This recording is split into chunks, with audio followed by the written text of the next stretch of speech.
Hay silencios que pesan más que el estruendo de una orquesta completa, y el silencio que dejó la mañana del 21 de febrero de 2026 en Nueva York es uno que la música latina tardará décadas en procesar.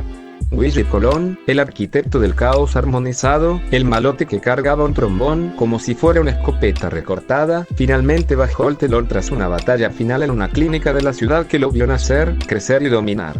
Su muerte no fue un evento repentino, sino el eco final de una descompensación que comenzó a avisar años atrás en Cali, donde su cuerpo, agotado por más de medio siglo de giras y política, empezó a reclamar el descanso que su mente se negaba a aceptar.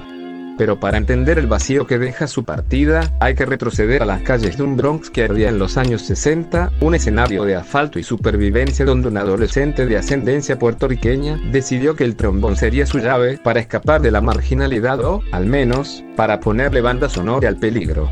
Willie no era un músico académico, era un visionario del instinto, un joven que a los 17 años ya estaba firmando contratos con Fania Records, no por su técnica perfecta, sino por una agresividad sonora que nadie más se atrevía a ejecutar. El origen de Willie Colón es el origen de la salsa como un acto de resistencia cultural. Mientras el mundo miraba hacia el pop refinado, Willie miraba hacia las esquinas donde la policía no entraba. Su alianza con Héctor Lavoe fue el Big Bang del género, la combinación perfecta entre el músico calculador y el cantante autodestructivo. Juntos crearon una estética que coqueteaba con el imaginario de la mafia neoyorquina, presentándose como criminales de la música en portadas icónicas que desafiaban al sistema. Pero detrás de esa fachada de Deutschler, existía una vulnerabilidad privada que Willie protegía con ferocidad. El trombón, un instrumento a menudo relegado al fondo de la orquesta, se convirtió en su voz principal, emitiendo sonidos crudos, estridentes y llenos de una suciedad elegante que definía el alma del barrio.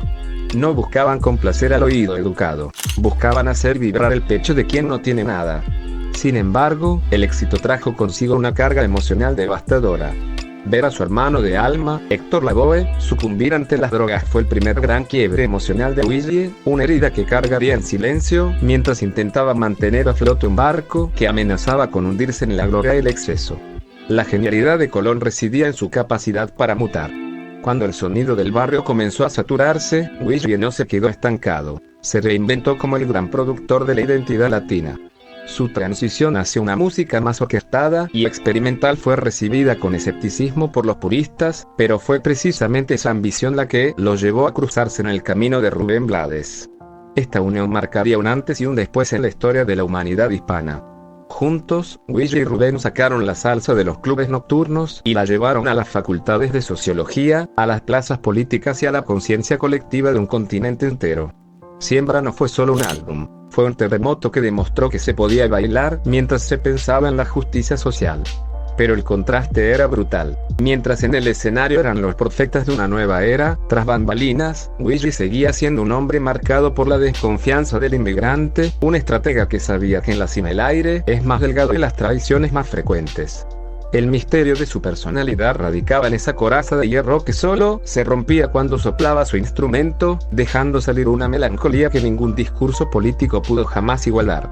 El final de esta primera etapa de su vida estuvo marcado por la ruptura con Blades y el inicio de su carrera como solista absoluto y activista. Willie Colón entendió antes que nadie que el poder del micrófono trascendía las notas musicales. Se involucró en la política de Nueva York, luchó por los derechos civiles y se convirtió en una figura polarizante, amada por su valentía y cuestionada por su vehemencia. Pero el cuerpo humano tiene límites que el espíritu ignora. Las complicaciones de salud que empezaron a manifestarse en sus últimos años, incluyendo ese fatídico episodio en Cali donde la migraña y el agotamiento lo obligaron a detener el tiempo, eran señales de que el malo estaba librando su batalla más difícil. Hospitalizado en sus últimos días, rodeado del frío aséptico de una clínica de Nueva York, Willie Colón seguramente recordó el calor de los trombones en el Madison Square Garden. Su deceso el 21 de febrero de 2026 cierra el capítulo más importante de la crónica urbana latina, dejando tras de sí un rastro de ceniza y oro, y una pregunta que aún flota en el aire: ¿quién se atreverá ahora a tocar las notas que duelen?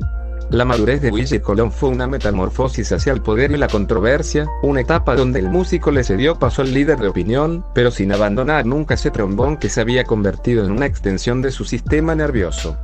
Tras la disolución de su sociedad con Rubén Blades, Willie no buscó refugio en la nostalgia, sino que se lanzó a conquistar el terreno de la producción y la innovación tecnológica, siendo uno de los primeros en entender que la música latina necesitaba una sofisticación sonora que pudiera competir en los mercados globales. Sin embargo, este éxito mediático ocultaba una vulnerabilidad que pocos alcanzaban a vislumbrar: el aislamiento de quien se sabe un gigante en un mundo que prefiere lo efímero. El contraste entre el Willie que llenaba estadios y el hombre que se sumergía en las complejidades de la política neoyorquina revelaba un ser humano que nunca dejó de pelear por el respeto que el Bronx le enseñó a exigir.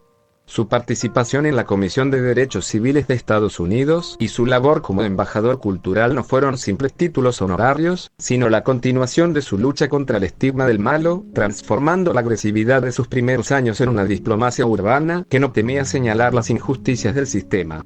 El punto de quiebre emocional más profundo de su carrera reciente ocurrió lejos de los estudios de grabación.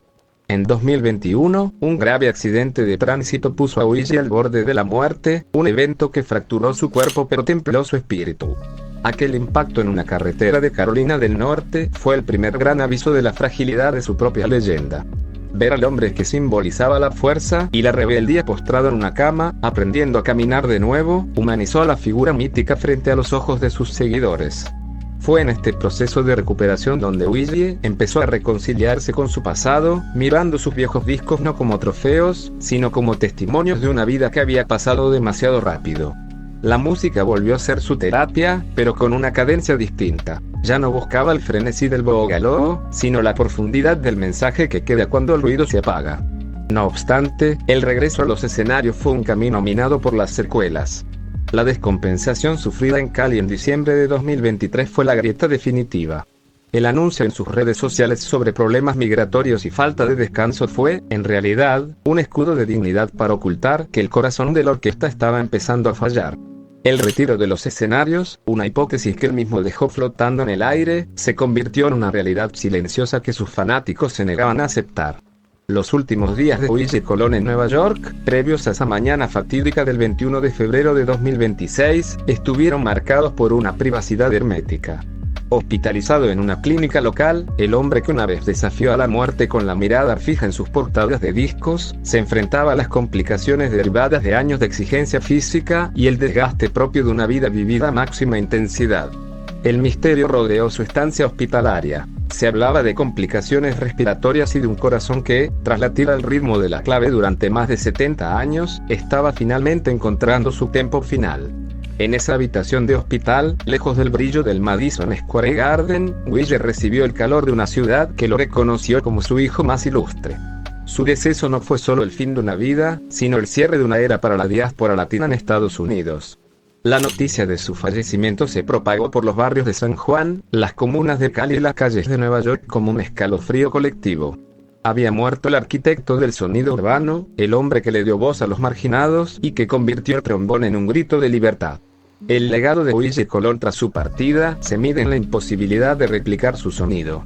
Nadie pudo nunca imitar esa mezcla de rudeza y sofisticación, esa capacidad para ser un visionario del futuro mientras mantenía en pie en las raíces más profundas del Caribe. Su muerte deja un vacío que no se llena con homenajes, sino con la escucha atenta de una discografía que es, en esencia, la historia de la resistencia cultural latina en el siglo XX y XXI. Willie nos enseñó que se puede ser un malo con causa, que la música es un arma de construcción masiva y que el éxito no vale nada si no se utiliza para elevar la voz de los que no la tienen.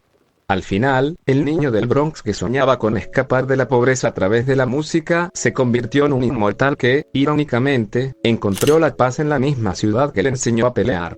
Su último suspiro en aquella clínica neoyorquina no fue un signo de derrota, sino la nota final de una sinfonía imperfecta, poderosa y eterna. El malote se ha ido, pero el eco de su trombón seguirá resonando en cada esquina donde un latino se atreva a soñar con la gloria, recordándonos que, aunque los hombres mueran, las leyendas solo están esperando a que alguien vuelva a poner la aguja sobre el disco para volver a vivir.